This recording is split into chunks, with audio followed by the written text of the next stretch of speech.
সেটা নির্বাচনের কোনো বিষয় না, সেটা জীবন ঘনিষ্ঠ বিষয়। যেমন এখন বর্ষাকাল চলছে আমাদের দেশে, তাই না?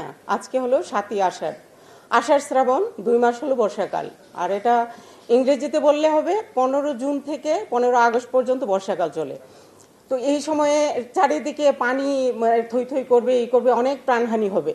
তো সেই প্রাণহানিটা কমানোর জন্য আমি একটা ঘোষণা দিতে চাই। আচ্ছা, তার আগে জানতে চাই আপনারা সাঁতার জানেন কতজন? একটু কষ্ট করে হাত উঠান। আমার মনে হয় আমাদের ফুল কমিশন সবাই জানেন, তাই না? ফুল কমিশন সাঁতার জানেন। তো আপনারা যারা জানেন না তাদের জীবনটা তো সুলনাই মিছে, তাই না?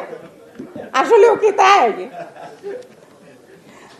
তো আমি আজকে এই অনুষ্ঠানের মাধ্যমে জাতিকে একটা ঘোষণা দিতে চাচ্ছি যে আপনি সাঁতার জানেন আর না জানেন, কেউ কিন্তু ডুবে না, কোনো মানুষই ডুবে না, কোনো প্রাণীই ডুবে না, সবাই ভেসে থাকে। কিন্তু আমরা ডুবে যাই কেন?